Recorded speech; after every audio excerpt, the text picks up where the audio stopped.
ఒకవేళ నువ్వు మా బేబీని పెళ్లి చేసుకున్న ఆస్తి మాత్రం నీ పేరు మీదకి రాసివ్వను అని ఈ విధంగా చెప్పగానే అస్మిత ఏంటి అస్మిత అని ఈ విధంగా అనగానే సార్ ఆగండి సార్, డాడీ ఏం మాట్లాడుతున్నావు డాడీ, నా పేరు మీదకి రాసిచ్చిన సౌర్య సార్ పేరు మీదకి రాసిచ్చిన ఇద్దరికి ఒకటే కదా డాడీ, నువ్వు ఫస్ట్ రాసివ్వు అని ఈ విధంగా అస్మిత చెప్పగానే లేదు బేబీ నేను అస్సలు రాసివ్వను, అయినా నువ్వు విన్ని పెళ్లి చేసుకోవడమే ఎక్కువ, అయినా మాకు విన్ని పెళ్లి చేసుకుంటా అంటే కూడా మాకు అస్సలు నచ్చట్లేదు, అయినా నువ్వు ఇష్టపడుతున్నావని మేము ఒప్పుకున్నామే తప్ప ఇప్పుడు వీడు పెళ్ళి కాకముందుకే ఆస్తి రాసివ్వు అని అడుగుతున్నాడు, నేను మాత్రం అస్సలు రాసివ్వను అని ఈ విధంగా చెప్పగానే ఏంటి బేబీ వీడు పెళ్ళి కాకముందుకే రాసివ్వని అడుగుతున్నాడు, అయ్యో డాడీ ఫస్ట్ నువ్వైతే రాసివ్వు. అస్మిత ఏంటి అస్మిత, నీకు నా మీద ప్రేమ ఉంది కానీ మీ డాడీకి నా మీద నమ్మకం లేదు అని ఈ విధంగా శౌర్య చెప్పగానే సార్ ఆగండి సార్ అని ఈ విధంగా చెప్పి ఇక వెంటనే ఇప్పుడు మీ డాడీ నా పేరు మీదకి రాసివ్వకుంటే ఇప్పుడు నేను ఈ పెళ్ళి చేసుకోను అని ఈ విధంగా శౌర్య చెప్పగానే డాడీ ప్లీజ్ డాడీ రాసివ్వండి అని ఈ విధంగా అస్మిత బ్రతిమలాడుతూ ఉంటుంది. వీడు కాకుంటే విని బాబు లాంటి సంబంధం నీకు పెళ్లి చేస్తాను, వీడే ఏం కర్మ అని ఈ విధంగా చెప్పగానే ఇక వెంటనే అస్మిత వాళ్ళ తండ్రి అస్మితని తీసుకువెళ్తూ ఉంటే హలో అంకుల్, నీ కడుపులో ఉన్న బేబీ నేనే తండ్రినని మర్చిపోయారు అని ఈ విధంగా శౌర్య చెప్పగానే అయ్యో ఇన్ని రోజులు నువ్వు పిచ్చోన్ లెక్క వింటున్నావే, అసలు ఆ కడుపులో బేబీ లేదు, కాకరకాయ పొట్టు లేదు, ఇన్ని రోజులు నీ మీద కోపంతో ఇలా చేసిందే తప్ప నీ మీద ఉన్న ప్రేమతో కాదు, నువ్వు ఇంకా గుడ్డిగా మా బేబీని నమ్ముతున్నావే తప్ప నిన్ను పిచ్చోన్ని చేస్తుంది అని ఈ విధంగా చెప్తూ ఉంటాడు.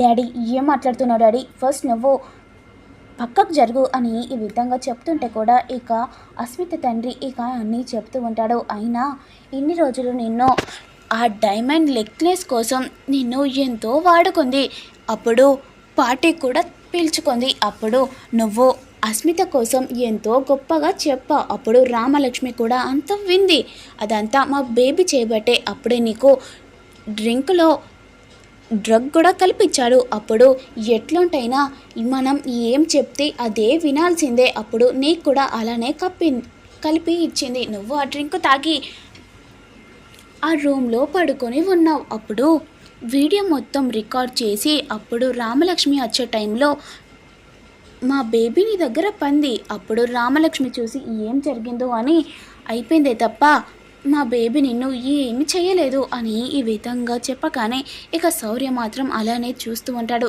డాడీ ఏం మాట్లాడుతున్నావు డాడీ అని ఈ విధంగా చెప్పగానే ఆగు బేబీ, అయినా ఇంకా కడుపులో ఉన్న బేబీ అని నమ్ముతున్నావు చూడు, అందులో బేబీ కూడా లేదు, కాకరకాయ పొట్టు కూడా లేదు అని ఈ విధంగా చెప్పగానే ఇవన్నీ ఆద్య వింటూ ఉంటుంది. అప్పుడు నువ్వు మా బేబీని నిజం చెప్పానే నువ్వు చాలా బెదిరించావు కదా, అప్పుడు నిన్ను కొట్టడానికి వస్తుంటే మా బేబీ బురదలో పడ్డది కదా, అప్పుడు నువ్వు హెల్ప్ చేయగానే అప్పుడు నీ మీద ప్రేమ పుట్టుకొచ్చింది, అప్పటి నుంచి నిన్ను ప్రేమిస్తుంది అని ఈ విధంగా చెప్పగానే ఇక వెంటనే అస్మిత సార్ అవన్నీ ఏం నమ్మకండి సార్, నా కడుపులో బేబీ లేదని అది నిజమే సార్, కానీ ఇదంతా నిన్ను ప్రేమిస్తున్నా సార్ అని ఈ విధంగా చెప్పగానే సార్ రండి సార్ మనం కూర్చున్నాం రండి అని ఈ విధంగా అస్మిత చేయి పట్టుకుంటుంటే ఇక వెంటనే శౌర్య మాత్రం అలానే కోపంగా చూస్తూ ఉంటాడు. రండి సార్ అని ఈ విధంగా చెప్పగానే ఇక వెంటనే శౌర్య అస్మితను కొడుతూ ఉంటాడు.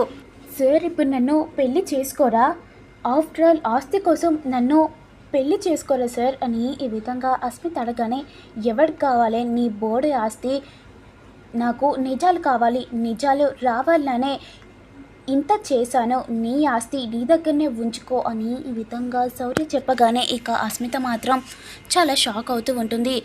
అసలు నిన్ను పెళ్ళి చేసుకుంటా అని అన్నదే ఈ నిజాలు బయటపడాలని అని ఈ విధంగా శౌర్య చెప్పగానే ఏంటి సార్ ఇప్పుడు నన్ను పెళ్ళి చేసుకోరా అని ఈ విధంగా అనగానే నిన్ను అసలు పెళ్ళే చేసుకోను, నాకు రామలక్ష్మే కావాలి. అయినా నేను రామలక్ష్మిని ఎందుకు అద్దనుకుంటా, నాకు రామలక్ష్మి జన్మ జన్మలకి రామలక్ష్మే కావాలి అని ఈ విధంగా శౌర్య చెప్పగానే ఇక అస్మిత మాత్రం చాలా ఏడుస్తూ ఉంటుంది. ఇక అప్పుడే ఆద్య వచ్చి శౌర్య సార్ అని ఈ విధంగా ఆద్య పిలుస్తూ ఉంటుంది. ఆద్య నువ్వెప్పుడొచ్చావు? నేను అప్పుడే వచ్చాను సార్. అస్మిత వాళ్ళ నాన్న నిజాలు చెప్పేటప్పుడే వచ్చాను సార్, అన్నీ విన్నాను సార్ అని ఈ విధంగా చెప్పగానే, అయినా నేను విని ఏం చేస్తాను సార్, రామలక్ష్మి వింటే సెట్ అవుతుంది కానీ ఇప్పుడు నేను విని ఏం చేయాలి అని ఈ విధంగా ఆది చెప్పగానే, ఇలా జరుగుతుందని తెలిసే ఒకతోటి నేను వీడియో మొత్తం రికార్డ్ చేపిస్తాను, రాము రా అని ఈ విధంగా శౌర్య పిలవగానే ఇక అతను వచ్చి, సార్ మొత్తం తీసాను సార్, మీరు వచ్చిన కాంచిలి వీడియో మొత్తం రికార్డ్ చేశాను అని ఈ విధంగా అతను చెప్తూ ఉంటాడు. ఇక వీడియోలో అంత మొత్తం రికార్డ్ అవుతూ ఉంటుంది. సరేపా, అక్కడ శ్రీను రామలక్ష్మి మెడలో తాళి కట్టక ముందుకే మనం అక్కడికి వెళ్ళాలి అని ఈ విధంగా ఆది చెప్పి ఇక ఇద్దరు కలిసి బయలుదేరుతూ ఉంటారు. అప్పుడే వెనకాల ఆదిత్య వాళ్ళ నాన్న ప్రభాస్ అందరూ కలిసి వెనకాల ఇద్దరిని ఫాలో అవుతూ ఉంటారు. ఇక వెంటనే తాళి కట్టే సమయంలో ఆద్య వెళ్ళి ఆపండి, పెళ్ళి ఆపండి అని ఈ విధంగా ఆద్య చెప్పగానే ఇక అందరూ షాక్ అవుతూ చూస్తూ ఉంటారు. ఇక వెంటనే పద్మ వచ్చి, ఎందుకు పెళ్ళి ఆపాలి? నువ్వు నా కొడుకును చేసుకోవాలనా? కాదు, రామలక్ష్మి శౌర్య సార్ని పెళ్ళి చేసుకోవాలని. అబ్బబ్బబ్బా, ఏం నాటకం ఆడుతున్నావే! ఇప్పుడు ఈ పెళ్ళి క్యాన్సిల్ అయిందనుకో, నువ్వు నా కొడుకుని పెళ్ళి చేసుకోవాలని వీడిని పట్టుకొని వచ్చింది ఇది. చూసారా, ఇది పెళ్ళి చెరగొడుతుందంట. చూడమ్మా పెద్దమ్మ, అందరు చూడండి, ఇంగో ఇది పెళ్ళి ఆపుతుందంట అని ఈ విధంగా పద్మ చెప్పగానే, అయ్యో అత్తయ్య ఒక్క 5 నిమిషాలు ఆగుతావా, నిజాలేంటో తెలుసుకో అని ఈ విధంగా ఆద్య చెప్తుంటే కూడా ఇక పద్మ మాత్రం ఏం వినిపించుకోకుండా ఆద్యను చాలా తిడుతూ ఉంటుంది. అయ్యో అత్తయ్య, ఒక్క నిజం చెప్పేది వినండి అని ఈ విధంగా అనగానే ఇక వెంటనే రఘురామ్ వచ్చి, పద్మ అని ఈ విధంగా చెప్పగానే, ఏంటమ్మా ఆ నిజం చెప్పు అని ఈ విధంగా రఘురామ్ అడగగానే, రామలక్ష్మి ఇష్టపూర్వకంగా పెళ్లి చేసుకోవట్లేదు, శౌర్య సార్ మీద కోపంతో పెళ్లి చేసుకుంటుంది అని ఈ విధంగా ఆద్య చెప్పగానే, అది అందరికీ తెలుసు కదా అని ఈ విధంగా రఘురామ్ చెప్పగానే ఇక వెంటనే జానకి ఈ విధంగా చెప్తూ ఉంటుంది.